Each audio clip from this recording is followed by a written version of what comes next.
السلام عليكم ورحمة الله وبركاته. نتمنى حبيباتي يلقاكم الفيديو تاعي بخير وعلى خير وبصحة جيدة يا رب العالمين.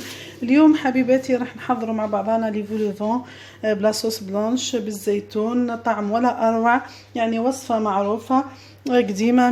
نحب نشارككم الشيء اللي نطبخه في المطبخ تاعي.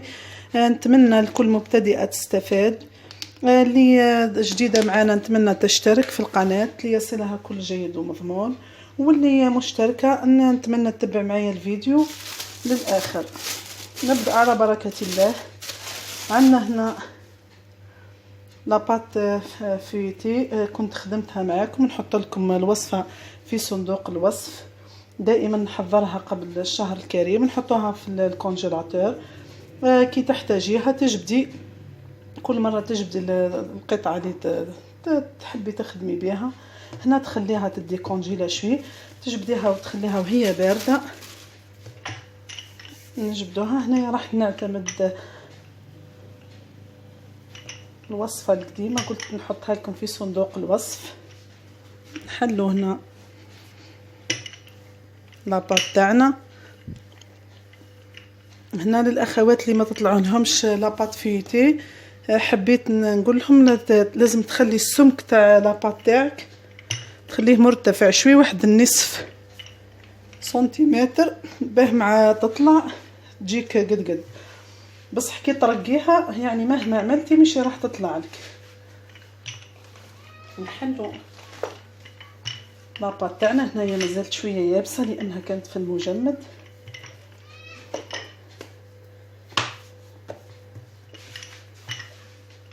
احنا راح نعمل مول جديد، يعني مش المول اللي مالفين نعملوا به التقليدي.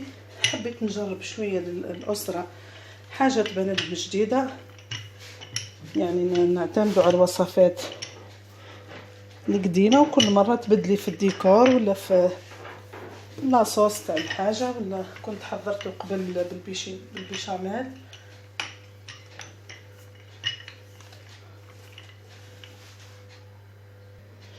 نسويها كامل كيما هكا كيما قلت نصف سنتيمتر. راح نستعمل الطابع هذا تاعنا، نروحوا للجنب نطبعوا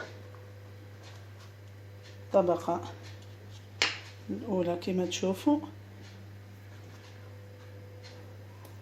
والثانيه تكون مثقوبه.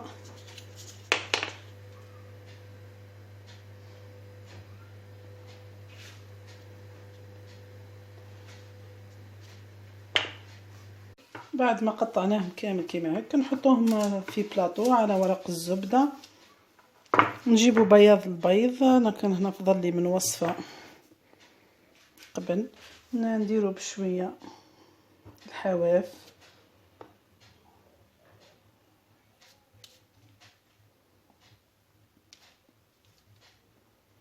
لازم هنا تلصق لك بالبياض.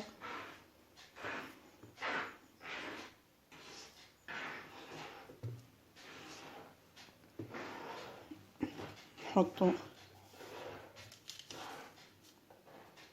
يعني الشكل يكون مطابق.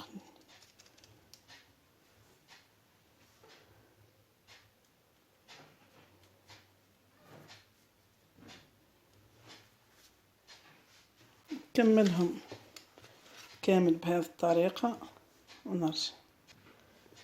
بعد ما لصقناهم كامل بهذا الشكل، هنا نجيبوا شوكة نثقبوا مليح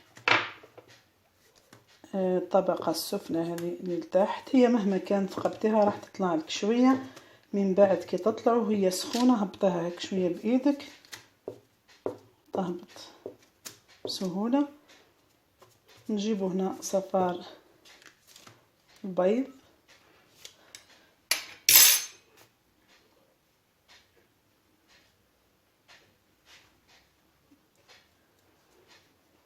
نطليو به الحواف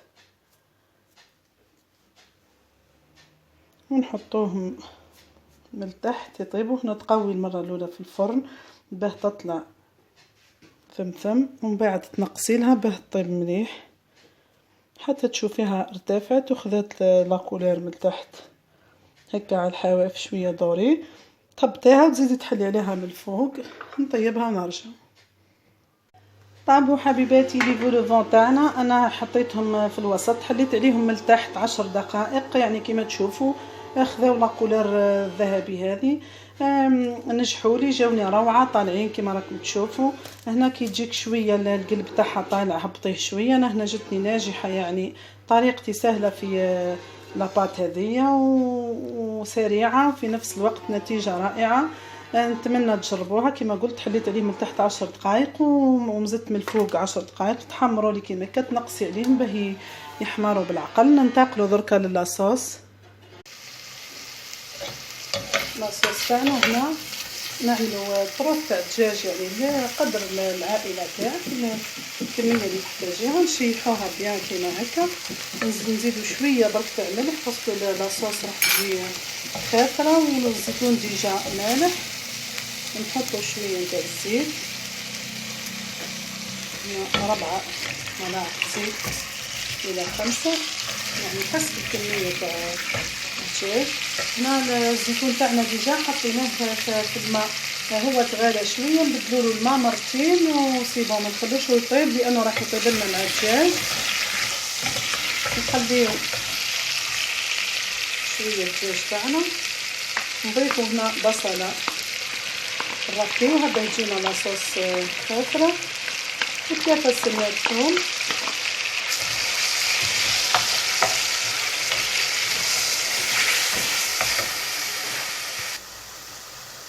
نحطوا شويه تاع فلفل اسود، شويه تاع كركم، انا لاصوص نحبها شويه صفرة، شويه راس الحانوت.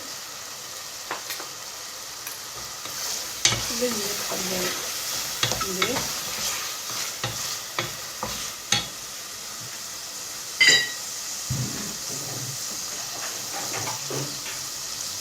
نمرطوهم بشويه نتاع ماء. كما قلت الزيتون تاعنا حطيته تغالي لي في الماء مرتين، نبدل له الماء. نرمي الزيتون تاعنا مع الدجاج. هنا يعني لاصوص قليله بركه ماشي حاجه كبيره.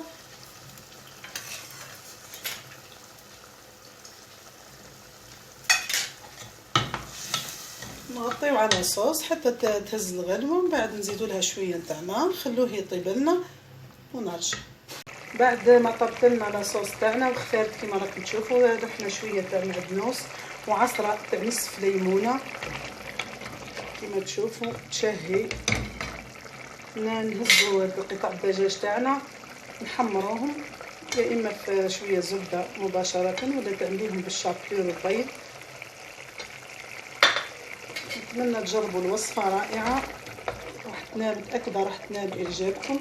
شهيه طيبه لينا وليكم، والسلام عليكم ورحمه الله وبركاته.